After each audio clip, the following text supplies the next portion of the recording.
लोग बहुत अच्छे होंगे, अपना ख्याल प्रॉपर रख रहे होंगे। मैं नु सिंह आप सभी की मैथ्स के एजुकेटर आप सभी का बहुत प्यारा वेलकम करती हूँ आपके उत्कर्ष क्लासेस पे।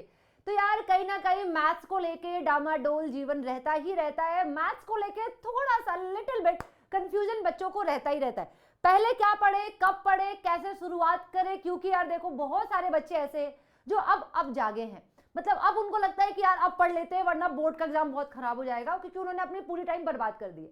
लेकिन अगर मैं आपको मेक श्योर करना चाहूँ बेटा तो अभी भी टाइम है। अगर आप सही डायरेक्शन में पढ़ाई स्टार्ट करते हो तो आप बिल्कुल अपने एम तक पहुंचोगे, मंजिल तक पहुंचोगे। बस आपको खुद पे भरोसा करने की जरूरत है और अपने टीचर्स मतलब हम लोगों पे भी भरोसा करने की जरूरत है। जैसा कि मालूम है कि मैथ्स में हमारे अगर 12th की बात करते हैं बेटा तो हमारे पास 13 चैप्टर्स हैं। अब इन 13 चैप्टर्स में भी कुछ चैप्टर्स इजी होते हैं, कुछ चैप्टर्स टफ होते हैं, कुछ को पढ़ने मजा नहीं आता, कुछ कंफ्यूजन भी रहता है। तो मैम ऐसा कुछ बताइए जिसको हम पहले पढ़े, किसको हम बाद में पढ़े, किसको हम मतलब कि कब कब किसको किसको पढ़ना स्टार्ट करें। तो यार देखो कहते हैं ना कि लाइफ अगर इजी हो जाए तो जीने का मजा नहीं होता, तो थोड़ा इजी, थोड़ा मॉडरेट, थोड़ा टफ होना चाहिए। अगर आप चैनल पे बिल्कुल नए हैं तो प्लीज सब्सक्राइब कीजिएगा, बेल आइकन प्रेस कीजिएगा, अपने दोस्तों के साथ शेयर कीजिएगा और वीडियो के एंड तक जरूर रहिएगा, क्योंकि ये मेहनत सिर्फ और सिर्फ आप लोगों के लिए है। आप लोगों की जो भी एग्जाम्स है वो बहुत अच्छे जाए, उसके लिए सारी की सारी टीम कोशिश करती है कि जो भी हो पड़े, जितना भी बन पड़े, हम आपके लिए कर पाए। तो आज ये देखते हैं कि भाई मैथ्स में वो कौन से चैप्टर्स हैं इजी वर्सेस टफ चैप्टर। आपको दिख रहा होगा बेटा इजी वर्सेस टफ चैप्टर्स। हमारे ये पूरी की पूरी जो स्ट्रेटेजी है बेटा वो बोर्ड एग्जाम के लिए है। क्लास 12th वाले जो बच्चे हैं, 10th वाले जो बच्चे होंगे उनके लिए बना दूंगी, डोंट वरी प्लीज। ओके, तो आज ये सबसे पहले आपको जो चैप्टर्स उठाने हैं बेटा और क्यों उठाने हैं वो सारी चीजें लिखी हुई हैं। सबसे पहले चैप्टर्स कौन सी उठानी है, को क्यों उठानी है, इजी और हाई स्कोरिंग चैप्टर्स होते हैं। जैसे रिलेशन एंड फंक्शन में बेटा डायरेक्ट और सिंपल क्वेश्चंस आते हैं कि रिलेशन प्रो मतलब कि आपको क्या कहते हैं, रिफ्लेक्सिव सिमेट्रिक और आपका ट्रांजिटिव प्रूफ करने के लिए आता है, बताइए है या नहीं है, या इक्विवेलेंस प्रूफ करने के लिए आता है, या फिर 1-1 ऑन टू प्रूफ करने के लिए आता है। यही आता है, डायरेक्ट क्वेश्चन आते हैं आपके रिलेशन एंड फंक्शन में। उसके बाद सबसे इजीएस्ट चैप्टर में आपको बार बार बोलती हूँ मैट्रिसेस डिटर्मिनेंट। मैट्रिसेस डिटर्मिनेंट जो होता है बेटा द वेरी इजीएस्ट चैप्टर। ये 2 चैप्टर्स है हमारे। कितने चैप्टर्स हैं ये? 2 चैप्टर्स हैं, 2 चैप्टर्स हमारे पास, ये 2 चैप्टर्स हैं। ठीक है, मैट्रिसेस बिना पढ़े आप डिटर्मिनेंट पढ़ ही नहीं सकते, तो क्यों स्किप करना है या फिर क्यों बदतमीजी करना है भाई? क्यों? इसके साथ मत करना, वरना ये आपके साथ अच्छे से बदतमीजी करना शुरू कर देगा। तो बेटा ध्यान से सुन लेना, मैट्रिसेस बिना पढ़े डिटर्मिनेंट पढ़ ही नहीं पाओगे, क्योंकि डिटर्मिनेंट ही हम निकालते हैं मैट्रिक्स का। मैट्रिक्स की एक वैल्यू जो होती है उसी को डिटर्मिनेंट कहते हैं। तो ये हमारे पास 3 चैप्टर्स हो गए, रिलेशन एंड फंक्शन और आईटीएफ। अच्छा, रिलेशन एंड फंक्शन पढ़ने के बाद आप तुरंत इनवर्स ट्रिग्नोमेट्रिक फंक्शन पढ़ना, क्योंकि बहुत ज्यादा सिलेबस रिड्यूस्ड हो गया है इनवर्स ट्रिग्नोमेट्रिक फंक्शन से, बहुत कम सिलेबस कर दिया गया। ये चैप्टर इंपॉर्टेंट है लेकिन आपके 12th में बहुत कम इसका पार्ट है। जैसा कि आपको डोमेन, इसमें भी स्टैंडर्ड टाइप्स के होते हैं, जैसे 2 टाइप के सवाल आ जाते हैं। एक तो आपका वो प्रिंसिपल वैल्यू ब्रांच वाले पे आ जाता है, दूसरी प्रॉपर्टी पे क्वेश्चंस आ जाते हैं, तो आप उस पे क्वेश्चन कीजिए, आपके हो जाएंगे। फिर आप लीनियर प्रोग्रामिंग प्रॉब्लम, बेटा बहुत इजी चैप्टर है, बहुत ही इजी चैप्टर है। बाउंडेड अनबाउंडेड पढ़ जाइए, या तो बाउंडेड पूछेगा या तो अनबाउंडेड पूछेगा, इसके अलावा कुछ और पूछेगा नहीं आपसे। मतलब आपको इनइक्वालिटीज दिए होंगे, उस इनइक्वालिटीज से आपको डायग्राम बनाना है, और डायग्राम जब बनाओगे आप, ग्राफ जब बनाओगे आप, तो उस ग्राफ में आपको सिंपल क्लोज मिल रहा है या फिर क्लोज नहीं मिल रहा है। क्लोज मिल गया डायग्राम, मतलब मान लो 3 लाइन बनी हमारे पास ऐसे ऐसे, तो ये क्लोज डायग्राम मिला, एरिया मिल गया, तो इसको बाउंडेड रीजन बोलेंगे। मान लो भाई एक लाइन ऐसे गई, एक ऐसे गई और एक ऐसे चली गई। अब ऊपर वाला अगर हम ये ले रहे हैं तो ये अनबाउंडेड हो गया, अगर ये ले रहे हैं तो बाउंडेड हो गया। तो बस बाउंडेड और अनबाउंडेड पढ़ जाइए, आपका ये हो जाएगा मामला सेट। अगर आपने ये 5 चैप्टर पढ़ लिया तो लगभग आप बहुत ज्यादा हल्का फील करेंगे कि भाई 5 चैप्टर हो गया है हमारे 13 चैप्टर में से। अब इसमें कुछ लिखा हुआ है, build a strong foundation with these chapters. इनका ना फाउंडेशन मतलब बेसिक्स आना चाहिए, बहुत एडवांस नहीं पढ़ना इसमें आपको बेसिक्स पता होना चाहिए, छोटी छोटी प्रॉपर्टीज कौन कौन सी होती है, वो बेसिक फंडामेंटल प्रॉपर्टीज कौन कौन सी है, छोटे छोटे कॉन्सेप्ट्स कौन कौन से हैं, उन पे आपको फोकस करना है और उस पे क्वेश्चन प्रैक्टिस करना है। अब दूसरा मामला, दूसरे नंबर पे आप क्या पढ़ोगे? दूसरे नंबर पे आपको पढ़ना बेटा बेसिक प्रोबेबिलिटी। अब बेसिक प्रोबेबिलिटी का मतलब क्या होता है? देखो यार, अगर हम प्रोबेबिलिटी की बात करते हैं तो प्रोबेबिलिटी इजी है, चैप्टर्स डराएगा, डरना नहीं है बेटा। इसके चैप्टर्स नहीं, इसके क्वेश्चन डराते हैं। मतलब अरे इसके क्वेश्चन थोड़े बड़े आते हैं, जब क्वेश्चन बड़े आते हैं तो बच्चा पढ़ना नहीं चाहता। लेकिन फिक्स पैटर्न के सवाल आते हैं, या तो कंडीशनल प्रोबेबिलिटी आएगा, या तो टोटल प्रोबेबिलिटी आएगा, या तो बेस थियरम। बेस थियरम आएगा ही आएगा। एक बेस थियरम पे क्वेश्चन प्रैक्टिस कर लीजिएगा प्लीज। मल्टीप्लीकेशन थियरम, ठीक है, मैं बता दे रही हूँ फिर से आपको। कंडीशनल प्रोबेबिलिटी, मल्टीप्लीकेशन थियरम, उसके बाद हमारा आता टोटल प्रोबेबिलिटी, उसके बाद बेस थियरम। बेस थियरम में इन तीनों का यूज हो जाता है। तो बेस थियरम पे आप 4 से 5 अच्छे क्वेश्चन प्रैक्टिस कर लीजिएगा, एक सवाल देखने को मिल सकता है। ठीक है, बहुत टफ सवाल नहीं आएगा। क्वेश्चन बड़ा है इसका मतलब ये नहीं कि सवाल बहुत बड़ा है, इजी सवाल होता है वो। उसके बाद मैं बाद में रखती हूँ वेक्टर और 3D बोलती हूँ बेटा। वेक्टर और 3D भी आप पढ़िए और क्वेश्चन सॉल्व कर लीजिए इसके। वेक्टर और 3D क्यों मैं? क्योंकि बेटा वेक्टर और 3D जो होता है ना, मतलब ऐसा देखा जाए कि सॉरी, वेक्टर और 3D जो होता है ना, इसमें फिक्स पैटर्न के सवाल होते हैं। Cross product, dot product, distance, तो ये कहीं ना कहीं फिक्स टाइप के सवाल बनाते हैं वेक्टर और 3D। इसलिए बहुत ज्यादा माथापच्ची नहीं करना होता है इसमें। तो आप इसको उठाइए, वेक्टर पढ़िए, उसके बाद 3D। ये 2 चैप्टर्स कंटेन्ड है इसमें, 2 चैप्टर्स। कितने चैप्टर्स है बेटा? 2 चैप्टर्स। हमने देखो यहां पे हमने कितने चैप्टर्स पढ़ लिए? 5 चैप्टर्स, और यहां हमने 8 चैप्टर। 8 चैप्टर और 5 मतलब 8 चैप्टर हमारा निपट चुका है। लगभग आप बहुत अच्छे मार्क्स, लगभग 40, 45 या 50 मार्क्स के मालिक बन चुके हैं आप। कैलकुलस डराता है, आई नो कैलकुलस डराता है, लेकिन कैलकुलस भी इजी है। अब मैंने उसको एंड में रखा है, टफेस्ट में रखा है, क्यों उसका रीजन बताती हूं मैं। तो 3D और वेक्टर पढ़ लो। अरे मैम बहुत टफ होता है, इजी होता है। इजी इसलिए होता है क्योंकि एक तो फिक्स पैटर्न के सवाल बनते हैं।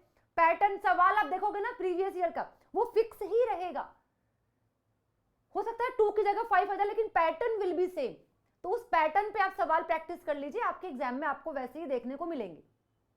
ठीक है, अब जैसे की मतलब master these 6 chapter for the slides, 50 लगभग मार्क्स आपके यहाँ पे बन जाते हैं बेटा। अब आते हैं ये चैप्टर्स, जरा ध्यान से सुनिएगा, सुनिएगा मेरी बात थोड़ा सा। अगर मैं बोलूं बेटा, आप पहले अगर कंटिन्यूटी एंड डिफरेंशियबिलिटी उठाते हो, क्या उठाते हो? कंटिन्यूटी एंड डिफरेंशियबिलिटी उठाते हो। अगर मैं आपको एक चीज में और ऐड कर दूं, रुक जाइए, क्योंकि हमारा एक चीज रह गया है ना यहाँ पे, एक चैप्टर हमारा रह गया है, उसको ले लेते हैं अपन। कहाँ गयो? आ जाओ बेटा। कंटिन्यूटी एंड डिफरेंशियबिलिटी के बाद एप्लीकेशन ऑफ एओडी, ये 2 चैप्टर है। अब जरा ध्यान से सुनिएगा। Continuity and difference, proof base का मतलब होता है, कहता है कंटिन्यूअस है तो वैल्यू ऑफ के बताओ, डिफरेंशिएबल है तो वैल्यू ऑफ कुछ कांस्टेंट की वैल्यू पूछ लेगा। तो ये ऐसे ही सवाल आएंगे कि अगर कोई फंक्शन कंटिन्यूअस है तो के या किसी अलग वेरिएबल की वैल्यू बताइए। ऐसे सवाल आते हैं हमारे कंटिन्यूटी एंड डिफरेंशियबिलिटी में, डीप कॉन्सेप्ट। एओडी में हमें सबसे ज्यादा सवाल पूछा जाता है, तो वो सवाल हमारा पूछा जाता है जैसे कि रेट ऑफ चेंज पूछा जाएगा, एक सवाल आ सकता है। रेट ऑफ चेंज इजी आएगा। अगर सर्कल का एरिया है तो बताइए कि जब एरिया बढ़ रहा है तो रेडियस बढ़ रहा है, या रेडियस अगर मान लीजिए फिक्स कर दिया तो एरिया कितना बढ़ेगा, ऐसे सवाल आएंगे। इंक्रीजिंग डिक्रीजिंग आ जाएगा।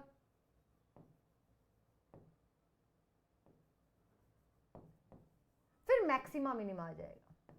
और ये इजी है, मैंने आप लोगों को इसका कॉन्सेप्ट पढ़ाया हुआ है क्लास में, तो आप देख सकते हैं। उसके बाद आप उठाना बेटा इंटीग्रेशन, और इंटीग्रेशन के बाद उसके इट्स, देखो 2 चैप्टर यहां हो गया, 2 चैप्टर यहां हो गया।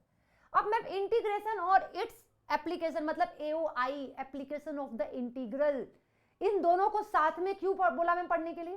बेटा इंटीग्रेशन जब आप स्टार्ट करना तो सिर्फ इनडेफिनिट पढ़ना, जिसमें लिमिट नहीं होता है ना, मतलब अपर और लोअर लिमिट नहीं होता है, जिसमें बाउंड नहीं किया जाता है। तो पहले आप बस डेफिनिट ही पढ़ना, जिसमें 7 कॉन्सेप्ट होता है। ठीक है, अब एप्लीकेशन ऑफ इंटीग्रल में बेटा इसमें इंडेफिनिट पढ़ना, जिसमें 7 कॉन्सेप्ट होता है। इनडेफिनिट जिसमें लिमिट्स नहीं होते, और इसमें क्या पढ़ना आप? डेफिनिट। डेफिनिट क्या होता है बेटा? डेफिनिट इंटीग्रेशन होता है जिसमें अपर और लोअर लिमिट होता है। अब अपर लोअर लिमिट के साथ साथ इसमें क्या रहेगा आपका, इसमें एरिया निकालना सीख जाओगे, तो अलग से एरिया निकालना नहीं पड़ेंगे, इसी चैप्टर में हम पढ़ के खत्म कर देंगे, क्योंकि बेटा ये दोनों ही, इसमें हम पढ़ेंगे इनडेफिनिट इंटीग्रेशन और इसमें पढ़ेंगे डेफिनिट इंटीग्रेशन। बस यही, इसी में पूरा का पूरा मामला सेट है। जब आप डेफिनिट इंटीग्रेशन पढ़ रहे होंगे तो क्लास 11th का एक चैप्टर है बेटा, जिसमें आप स्ट्रेट लाइन पढ़ोगे। स्ट्रेट लाइन आपको पढ़ाया गया है, सर्कल पढ़ाया गया है, पैराबोला पढ़ाया गया है और एलिप्स। जब आप एरिया निकालना सीखोगे बेटा तो आपको इनका इक्वेशन मालूम होना चाहिए कि कौन से एक्सिस पे ये कब बनता है। तो इसका थोड़ा सा डीप नॉलेज ले लीजिएगा, एक बेसिक सा पढ़ाई कर लीजिए, क्योंकि वैसे तो अगर मैं पढ़ा रही हूँ तो उसमें मैं करा दूंगी, ठीक है। तो आपको ये करना है किसी भी कीमत पर, तभी आप एप्लीकेशन कर पाओगे। रीजन निकालने के लिए बोल देगा सर्कल का एक लाइन के थ्रू, रीजन निकालने के लिए बोल देगा पैराबोला का एक लाइन के थ्रू, तो ये आना चाहिए आपको।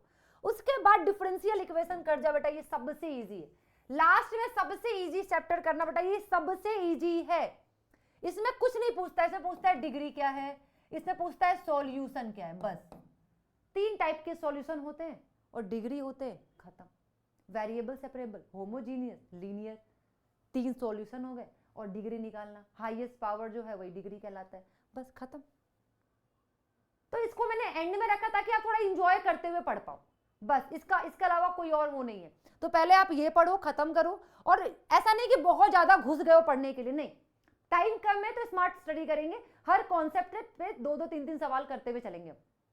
रिवीजन करने का बेस्ट तरीका ये होता है कि आपको हर सवाल पे, रिवीजन करने का बेस्ट तरीका ये होता है कि आपको हर कॉन्सेप्ट पे 2 से 3 सवाल करना है। मैथ्स में रटंत विद्या काम नहीं आती है, रट के कुछ नहीं होगा, भूल जाओगे, फॉर्मूला रट ही नहीं पाओगे, इतने सारे हैं। तो हर फॉर्मूले, हर कॉन्सेप्ट पे आप क्या कीजिए, क्वेश्चन प्रैक्टिस कर लीजिए, वो फॉर्मूला भी दिमाग में बैठ जाएगा, क्वेश्चन भी प्रैक्टिस हो जाएगा, एक तीर से 2-2 निशाने हो जाएंगे इस पे। समझ में आया आपको?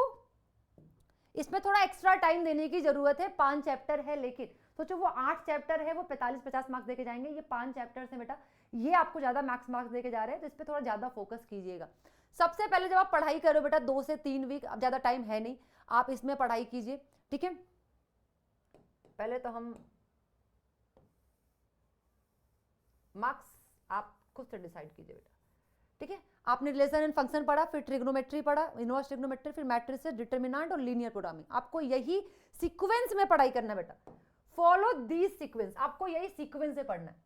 उसके बाद आपने फेज 2 वो किया, ठीक है। आप मतलब थोड़ा सा इजी पे स्टार्ट किया आपने, डिफरेंशियल इक्वेशन आप अभी पढ़ लीजिए, फिर प्रोबेबिलिटी पढ़ो और वेक्टर पढ़ो, उसके बाद 3D पढ़ो। क्या पढ़ो? 3D पढ़ो, ठीक है। मैं तो कहूंगी और इसी फेज में आप डिफरेंशियल इक्वेशन भी पढ़ के खत्म कर दो, कोई दिक्कत नहीं है। फिर उसके बाद आपको यहाँ पे चीजें पढ़नी है, अपना एक क्या कहते हैं फॉर्मूला शीट बनाइए और प्रैक्टिस पास पेपर के, मतलब जो भी प्रीवियस ईयर है उनको प्रैक्टिस कीजिए। आपका खुद का हैंड रिटेन नोट्स होना चाहिए बेटा जी, इस बात का ध्यान रखिएगा। समझ में आया? खुद का, जब आप पढ़ ही रहे हो, जब आप सब कुछ फिर से कर रहे हो, तो खुद का एक हैंड रिटेन नोट्स बना लीजिए। मिलते हैं नेक्स्ट वीडियो में। प्लीज कमेंट में बताइएगा कि आपको नेक्स्ट वीडियो कौन से सब्जेक्ट का चाहिए या फिर किस से रिलेटेड चाहिए, किस बात में आपको डाउट है।